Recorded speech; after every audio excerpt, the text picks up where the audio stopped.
Alright guys, so we're going to do a quick update, and we're also going to do a winter prep video. So I'm going to show you guys how I prepare for the cold weather, how I insulate stuff, how I insulate tanks. Also, I want to point out, I'm in Texas, so a lot of you guys get colder than I do. Right now, my totes outside are at 40 degrees, so it's still getting cold here, especially for October. We normally don't hit 40 degrees until like late November, so we're cold right now, which has prompted me to go ahead and prep for the winter. So we're going to go ahead, I'm going to show you how I do that, and also we're going to do a quick update on just a few tanks in the fish room, because I'm happy about them, I like the way they look. And yeah, I want to share that with you guys. So stay tuned, and we'll take a look. Alright, so real quick, we got to take a quick look at this tank. This is the 100 gallon, heavily planted. It's bubbling like crazy. I'm not entirely sure why it's got that much purling. I did do a water change today, so possibly that has to do with it. But yeah, I'm very happy with this tank right now. I'm working on the hygrophila pinnata. I've got my 2 koi angels, and of course the German blue ram is the boss of the tank. I'm serious, he's the boss of the tank.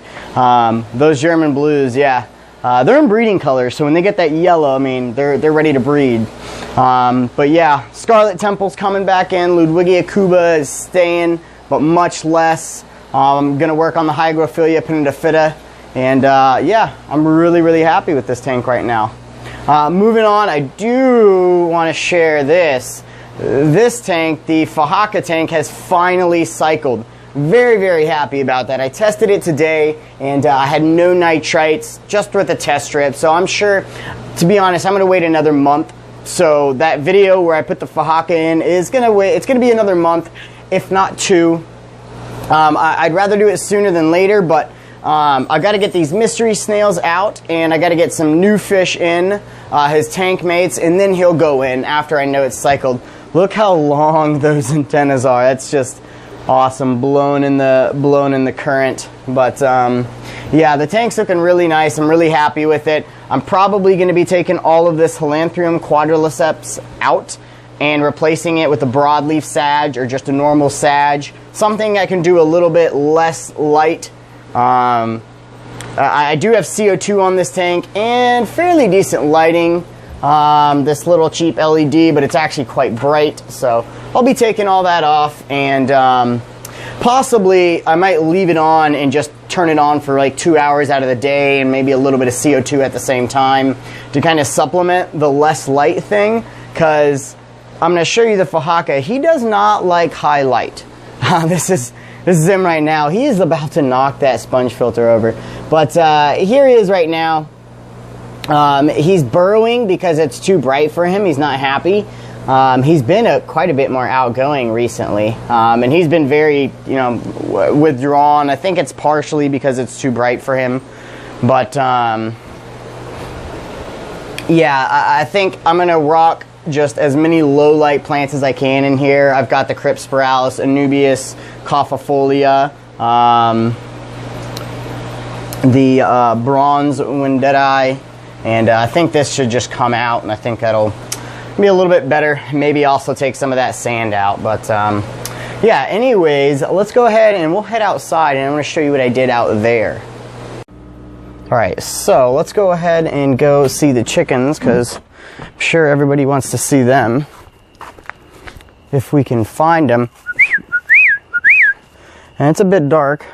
I had to prep the birds. Oh boy, it's going to be a little bit too dark, is it? Let's see if they're in here.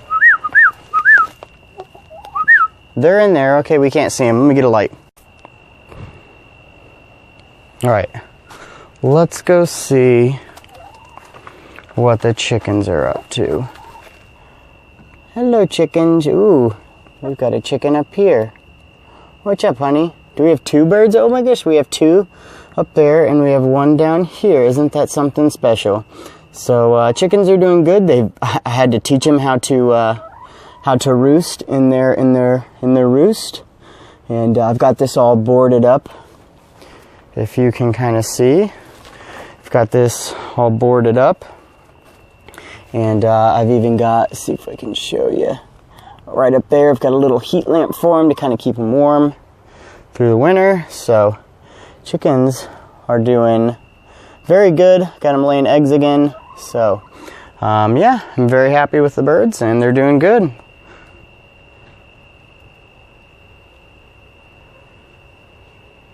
All right, so moving back inside, this is the heater I want to recommend that you guys use for your fish room or even just a room that you keep your aquarium in. Now it does draw a lot of watts. Don't get me wrong. This is like 1,200 watts running at full capacity. But you know, compare that to a 100-watt heater during the winter time if your house is fluctuating and getting cool. I mean, this can keep your you know, a room relatively warm for relatively cheap compared to your standard heater that you would have in your house. But this is like an oil-filled furnace. It is electrical. It's 120 volts. This one here cost me like $40. It's got two temperature settings. I can turn 2 of the burners on, and then of course I have a dial to set it on how hot I want it to get. Now this is actually very good. It turns itself on and off, you know, depending on how hot the room is. And I found this out using these last year throughout the winter in my room, in my fish room, and in my living room. I have 3 of these in my house. 1 for the living room, 1 for my room, 1 for the fish room. And during cold, chilly nights, I could easily set this to, you know, just have 1 of these on and then set it at 3, and my room would not drop below 74 or 70, which was very, very nice. On real cold nights, you know, you turn it up a little bit, but I never had to crank this all the way on in my house. And most of my rooms are about 200 square foot. And sometimes a little bit more, so not very big, but not too small either. And this just, it does a lot. It really, really does a good job heating your room, and that heats your aquarium. So keeping your rooms warm will greatly help. Now, on top of that, what I want to add is insulating your aquariums, and I might do that out here in my living room. I'm not going to do it in my fish room. I don't think so. I might do it in my living room, and what I would use, and I already have some on this window here. This is just that little foam board, and it's got the reflective on the other side. That is what I would use. I believe Flynn's Fish Forum has a video where he put it on his aquariums. Simply what I would do if I were you and you're really worried about your tanks getting too cold is for all 3 sides that are showing, go ahead and slap that foam on it. Either use a little bit of silicone, considering you could just scrape it back off, or just tape it on. And it'd be like, you know, if you look at an aquarium and set, like, compare it to a glass of water. In glass, you know, on a cold day you set it out there, it's gonna cool down quite quickly, versus putting that glass of water into, you know, a styrofoam cup. It'll insulate it that much better. And you know, glass really is just a poor insulator. So adding that little bit of styrofoam can greatly help your aquariums retain their temperature. It'll keep them from fluctuating as much and dropping so fast. So that can be very, very helpful. All right, now we're gonna go ahead and head into the fish room. And this is where I really want to focus. This is, for the most part, a sealed room. There's a window over there where the periodic table of elements is. I've sealed that with foam board and another white board, and then I've used just white duct tape to seal that. And I can't really even tell that there's a window there. Normally my windows are the coldest places in my house, and I cannot tell that there's a window there. That's probably more or better insulated than most of these walls, which are wood panels, 2x4s, then drywall. that is my house. There is no insulation. It's like a 70-year-old house. So, granted, we're in Texas. We do still hit, you know, below 30 degrees. Not as much as you guys do up in the northern. I know that, I understand that.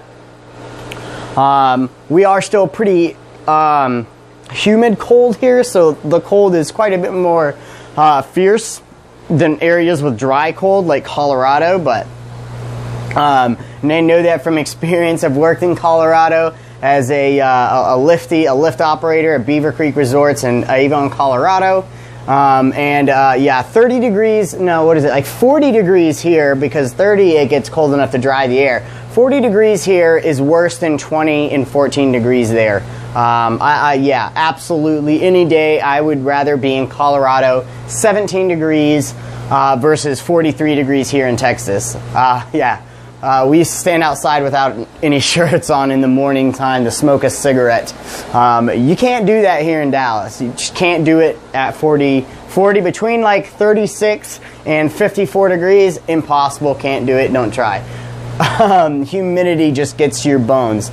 But that's a rant. Sorry.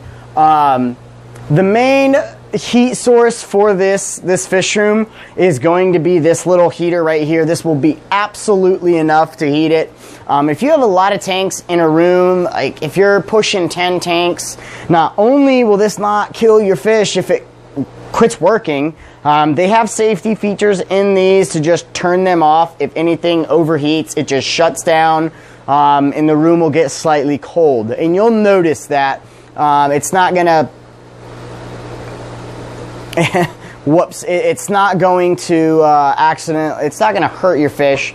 It might get a little bit cold. I've got a guppy tank in here that was at 70 degrees before I set this up, and they were breeding and doing fine. So letting your tanks get a little bit cold is okay.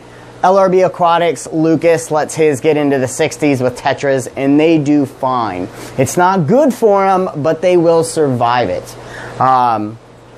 So this is my main source of heat for the winter. This is what I use, and it's very easy for me to use. I just set how many burners I want to be on.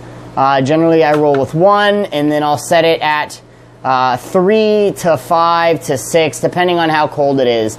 I've never really needed both of these heaters to be on, and yeah, I haven't. I could turn it up to 7, and that's enough. Now, what is very important if you're running one of these, this is great to heat actually a large area, a large volume. It does way better than you think it does. Those little $20 ones with the fans and the coils, they're really inefficient. They actually don't, that heat dissipates very fast. This will cook your room. I swear to God, when I've slept with these and I'm at 3, or if I normally sleep with them at 3 and this is a cold night, if I turn it up to 4 or 5 with one of these burners on, I will wake up in the middle of the night sweating, and it is not fun. And that's like on a 30-degree day here in Texas. So these work very, very well, way better than the little $20 blower fans. Those just, they don't work. They're not efficient. They do not work as well as these. These will heat a larger area and much more efficiently. These cost a little bit more, but for good reason. They will last much longer. Now, what is important if you're running one of these is to have circulation. Have fans that move the air around. I have 2 of these little fans up in the fish room, and the object of that is to circulate the air. Also have that room fan right up there. Now, ideally, I would like one more of those a little bit lower to push the, to take the cold air and push it up. But that's still going to help. And especially if your room is getting really, really humid, which if you have a lot of tanks open top, it's going to get humid. Now, the best way to fight that humidity is with circulation. Circulating the air through your room will keep it from settling, will keep that moisture from settling and collecting and creating mold somewhere. And this room got into the 80s quite a few times on the humidity, which it's at 66 now, 77 degrees Fahrenheit. That is perfect for me. It got into the 80s a few times in here during the summer. and that's because I couldn't run my dehumidifier, which heats the room significantly.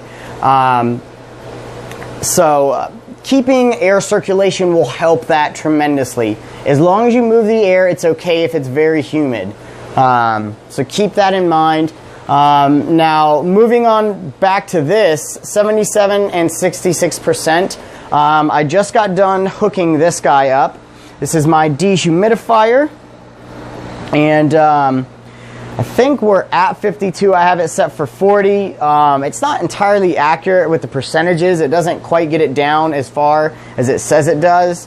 But this little contraption here I set up last year. Whoops, it looks like I hit that little switch there. But this is quite hot right there. That is very, very warm. I gotta move that away from there. That's very warm, and it does heat up these tanks. These tanks next to it will get warm because of it being here. But what I did last year was I hooked all this up, and this is just taped down to the vents that blow out the hot air, and it just runs to that little ducting, and then this guy. What this guy is, first off, is it goes outside. I've cut a hole through this wall, and it's just like a dryer vent. It goes outside, and what this is a dryer vent, like a valve, if you want to call it that. I can open it, and now the hot air is blowing on me, or I can close it and I can shoot the hot air out of the house. This is for heating your house. If you have your dryer running or you have a dehumidifier running, if it's too hot to put this heat into the house, you just close it and it's fine. Most of the heat is expelled outside of the house. It allows you to control how much heat you're putting in with your dehumidifier. And this has helped me out a lot, tremendously. This is the only heater I'm going to run in this room until it gets really cold and I need a little bit more, which I might not this year, we'll have to see. But yeah, this, I can literally just open it and then it's blowing hot air out. It does hit this tank here, so I may somehow direct that up a little bit more, but for the most part, it's fine. There's a fairly good distance between there and this tank, so it should blow out and heat the room pretty good. It did a great job last year. I was very happy with it. So that right there is kind of my little custom heating, dehumidifying job. I'm pretty sure I might not even run the dehumidifier this year. I'm pretty sure as long as you have good fans and circulation, the humidity will somewhat dissipate itself. But I'll have to test that out, and we'll have to see if that's true and if I can actually get that to work or not the way I think it will. And I think it will. I have confidence. Alright guys, so that is it for this episode. Let me know what you think about the ideas. Definitely don't forget to, I'll see if I can't link it. I don't know if I know where it is, but I'll look for it. Don't forget to check out Flynn's Fish Forum. He did a video last winter about how he insulated his aquariums with foam board, and I think that's going to benefit a lot of you who are in the northern states where it gets a lot colder. Insulate your aquariums. It might not look as good, but I think you can make it look good. You could paint that stuff, you can make it black, and it's going to help out your aquariums a lot. So anyways guys, thank you for watching, and I will see you on the next one. Alright, so in the spirit of Halloween, I have a giant trash bag full of Val Scenaria. This is just regular Val, but quite a large amount of it in here. If anybody would like some, like I said, the first 3 people to guess my costume get some Val Scenaria shipped to them, and then the rest of this I'm gonna probably take to an LFS or just sell. But first 3 people to guess my costume get some free Val shipped to them. So anyways guys, thanks for watching and have a good one.